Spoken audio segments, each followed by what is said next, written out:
the last time we considered the role of Congress in trade negotiations. Much has changed since then. The world has changed. Trade negotiations have changed, and the role of Congress in trade negotiations has changed. We all recognize that trade can be beneficial. The issue is not whether Congress could pass an Econ 101 class, as President George W. Bush's chair of the Council of Economic Advisors, Gregory Mankiw, recently put it. The issue is whether we're going to face up to the fact that our trading system today is much more complex than the simplistic trade model presented in an Econ 101 class. A growing number of prominent economists today recognize those complexities, from Nobel laureate economists like Joseph Stiglitz and Paul Krugman, to Columbia professor Jeffrey Sachs, former IMF chief economist Simon Johnson, and former White House advisor Gerald Bernstein. But too many want to pretend the question of a trade agreement is a no-brainer, in quotes, as Professor Mankiw suggests, or that the benefits of trade, in quotes, flows from the classic theory of trade gains first expounded by David Ricardo in 1817 from a Council on Economic Advisors report of May 2015. Because, as Charles Krauthammer recently wrote, in quotes, the law of comparative advantage has held up nicely for 198 years, end of quotes. What do David Ricardo and Adam Smith have to say about the inclusion of investor-state dispute settlement in our trade agreements? Nothing, to my knowledge. What do they have to say about providing a 12-year monopoly for the sale of biologic medicines? About the need to ensure that our trading partners meet basic labor and environmental standards? How about the issue of currency manipulation? What does the theory of comparative advantage have to say about those issues? Absolutely nothing. And yet those are the issues at the crux of the TPP negotiations today. So how do the old ideas on trade fall short? Let me mention a few examples. First, as Joseph Stiglitz pointed out recently, 19th century economics and the theory of comparative advantage assumed a fixed level of technology, no technological changes, and full employment. Those assumptions don't fit very well in today's world. Second, one of the most critical economic issues facing our country today is growing inequality and a stagnant middle class. Many trade economists believe that trade contributes to that inequality, but some try to downplay that fact by pointing out that other factors may contribute more to the problem, as if that means we should not worry about the impact trade is having. Consider this from Danny Roderick, a Harvard University economist.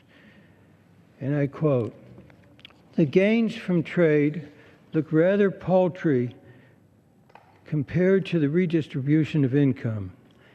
In an economy like the U.S., where average tariffs are below 5%, a move to complete free trade would reshuffle more than $50 of income among different groups for each dollar of efficiency or net gain created. We are talking about $50 of redistribution for every $1 of aggregate gain. It's as if $51 to Adam, only to leave David $50 poorer."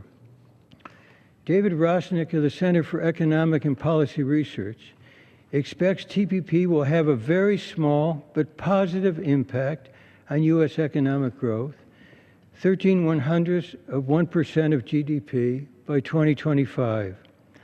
However, he notes that economists today generally agree that trade contributes to growing economic inequality in the United States, with estimates ranging from 10 to 50% of the total inequality growth.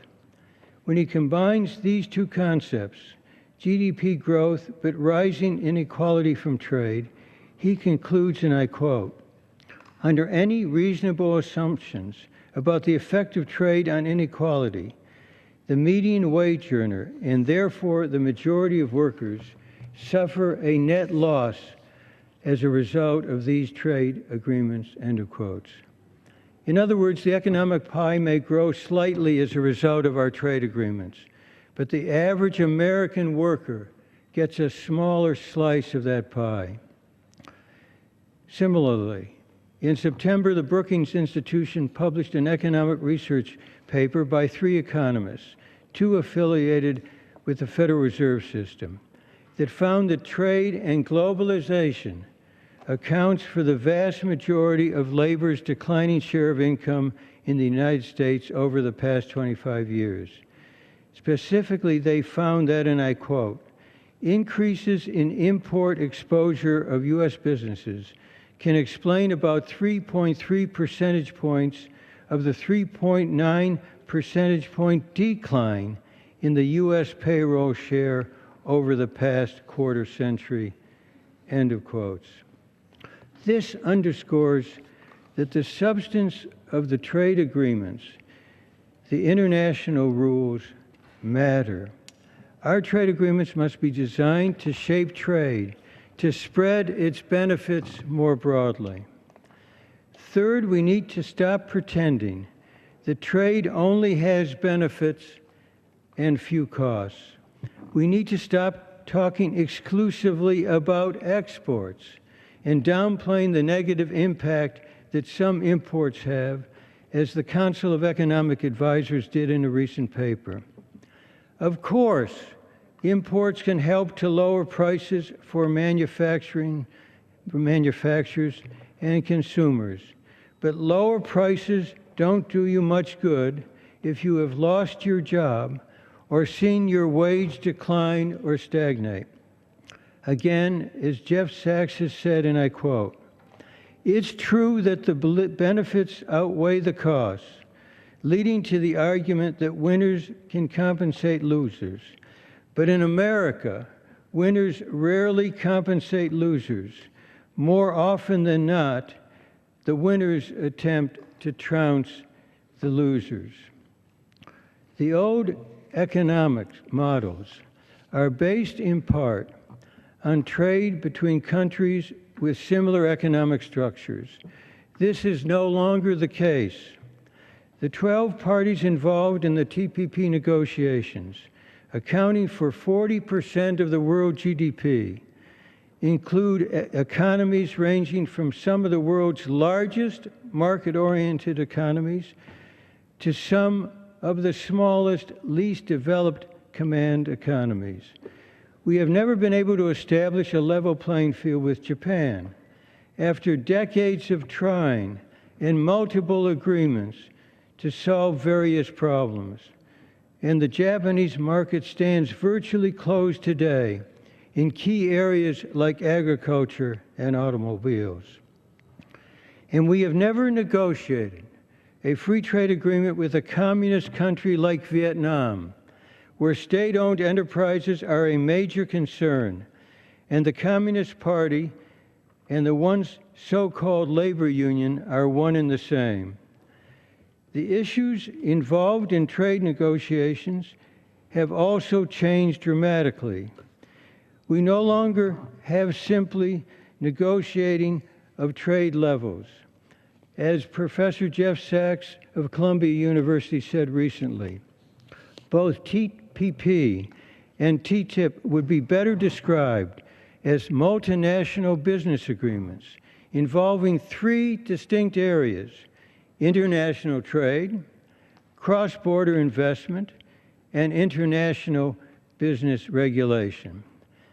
The TPP negotiations cover a range of subjects far beyond those negotiated in any previous multilateral negotiation, concerning everything from intellectual property and access to medicines, to financial regulations, food safety measures, basic labor and environmental standards, cross-border data flows, and state-owned enterprises. So, the economics of trade, they've changed. And the trade negotiations themselves have changed. And so too has the congressional role. In recent years, some of us have had to take it upon ourselves to rewrite the rules of trade negotiations. In 2006, when the Democrats took the majority in the U.S. House, we made it clear to the Bush administration that we were not going to consider the Peru, Panama, Colombia, and Korea free trade agreements as negotiated. Each of them would need to be fixed. Charles Rangel and I worked with our House Democratic colleagues to co-author what became known as the May 10th Agreement on Labor and Environmental Standards in Trade Agreements.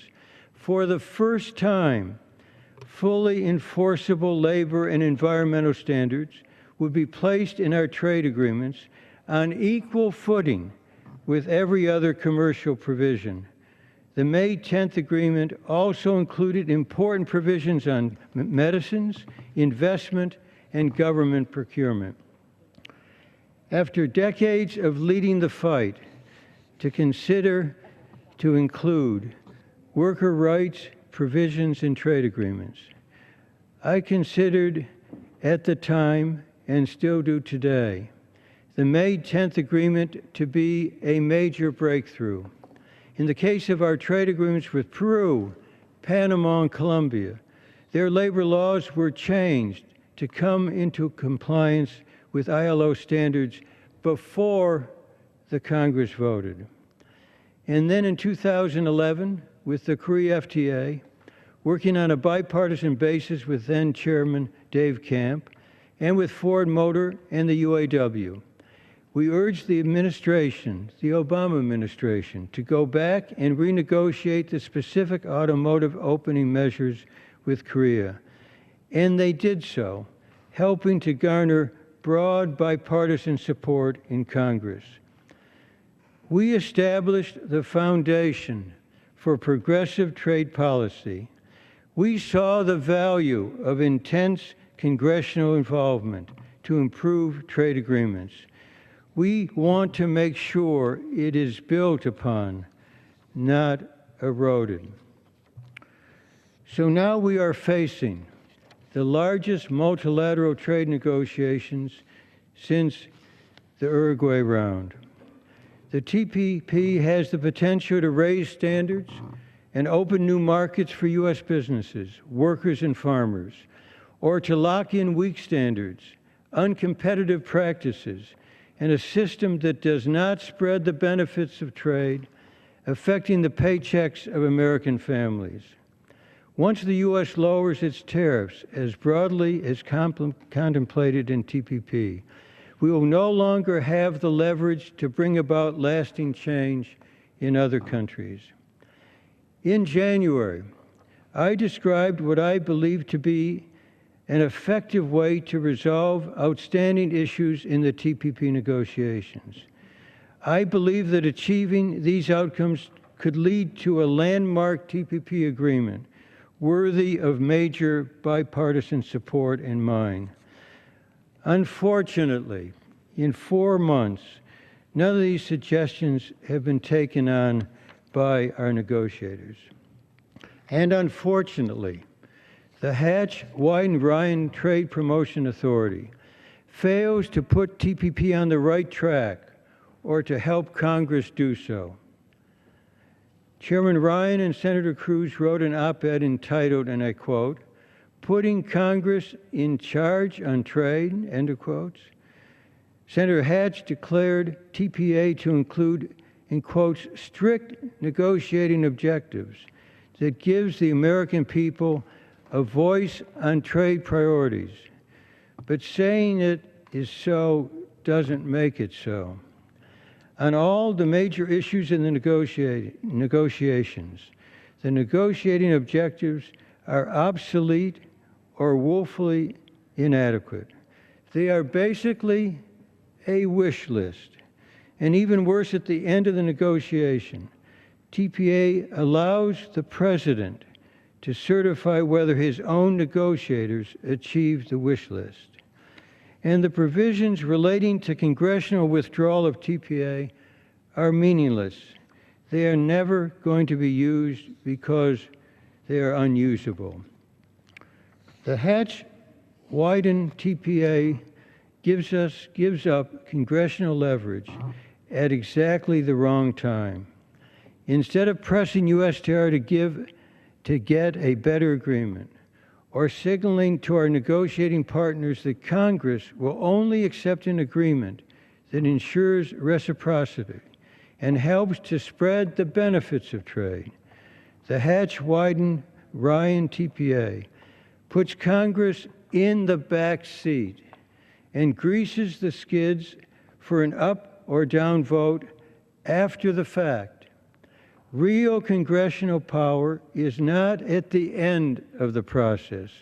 It's right now, when the critical outstanding issues are being negotiated. We must meaningfully address currency manipulation.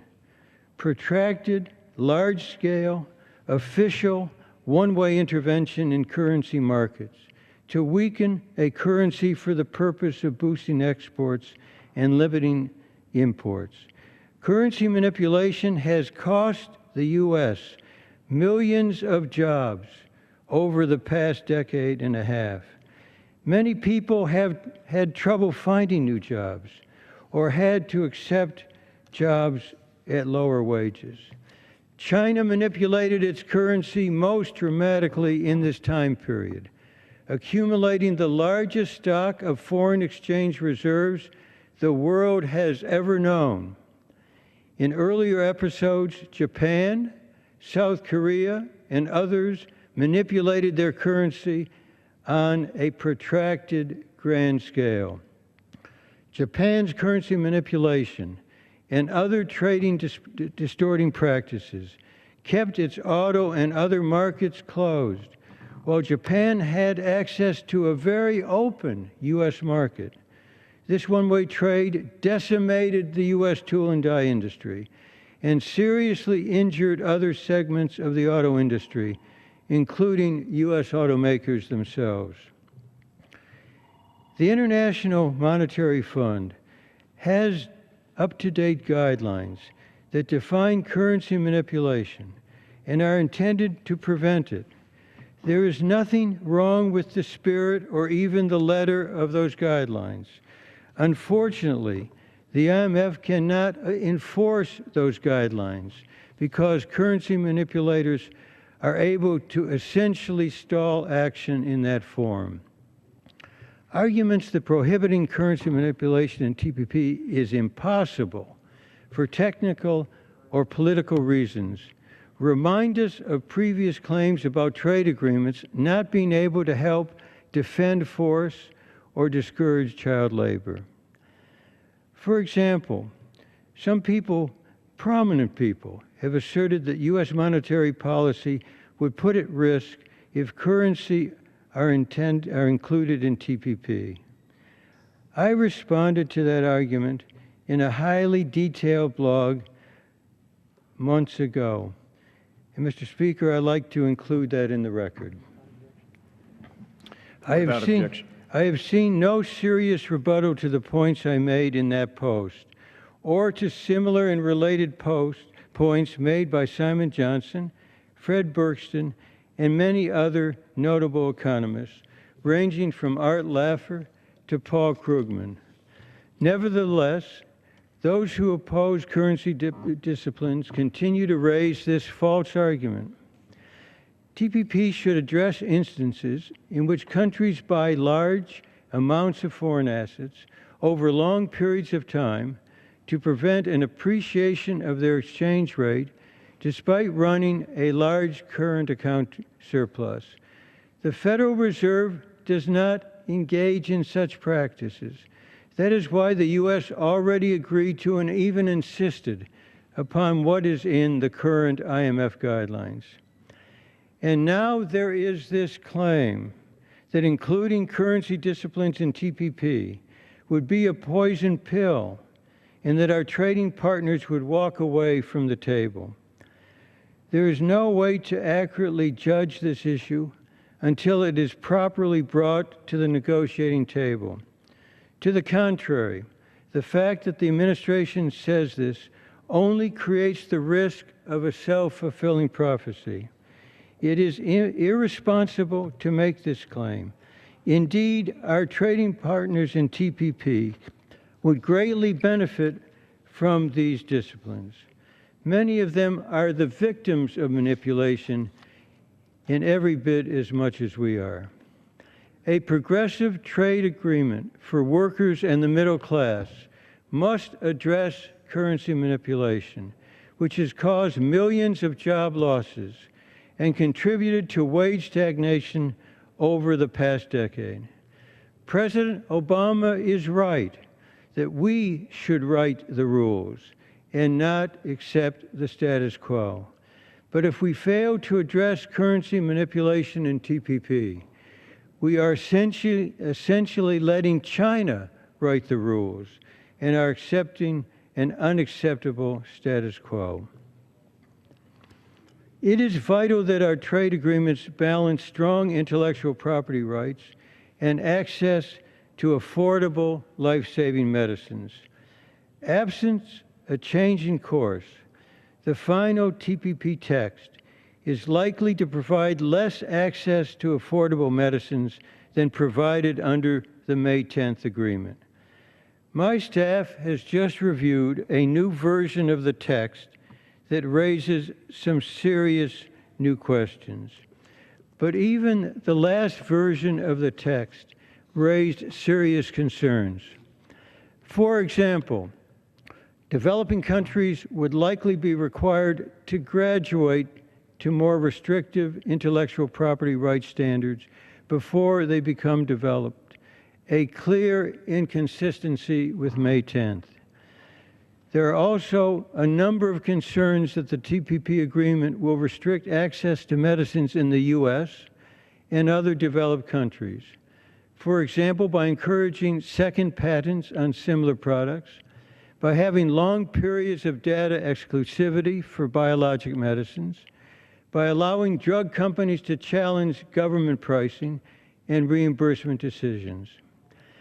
Oxfam, a coalition of 17 international development organizations, recently said, and I quote, "TPP would do more to undermine access to affordable medicines than any previous U.S. trade agreement, and the intellectual property provisions in TPP reverse the positive step taken under the May 10th agreement in 2007, and thus are a step backwards for public health," end of quotes. And AMFAR, the Foundation for AIDS Research, said this, "Our gains," and I quote, "in reducing global HIV infections would never have been realized if the proposed provisions under the TPP were the intellectual property standard in 2001, end of quotes. For most of the past 15 years, our trade deficit with Japan has been second only to our deficit with China. And over 2/3 of the current deficit is in automotive products. Japan has long had the most closed automotive market of any industrial country, despite repeated efforts by U.S. negotiators over decades to open it. At a minimum, the U.S. should not open its market further to Japanese imports through the phase-out of tariffs until we have time to see whether Japan has truly opened its market. The administration has not stated a specific period of time for when the phase-out in U.S. tariffs for autos, trucks, and auto parts would begin, or when they would end. The parties are also still working to address certain non-tariff barriers that Japan utilizes to close their markets. The Hatch-Wyden-Ryan TPA bill broadly states that the U.S. should, in quotes, expand competitive market opportunities for export of goods, end of quotes. Such a broad negotiating objective provides no guidance regarding how to truly open the Japanese automotive market. On the related issue of rules of origin, there are a number of rules of origin being negotiated in the TPP for different products, including the sensitive textile and apparel, agricultural, and automotive sectors. Some of the rules are largely settled, while others, including the rules for automotive products, remain open and controversial. Rules of origin define the extent to which inputs from outside the TPP region, for example, China, can be incorporated into an end product for that product to still be entitled to preferential duty, free treatment under the agreement. The rule should be restrictive enough to ensure that the benefits of the agreement accrue to the parties to the agreement. The automotive rule of origin in TPP should be at least as stringent as the rule in NAFTA, given the TPP involves all 3 of the NAFTA countries plus 9 others. The Hatch-Wyden-Ryan TPA bill provides no guidance whatsoever on any rule of origin on any product in the TPP negotiations. It appears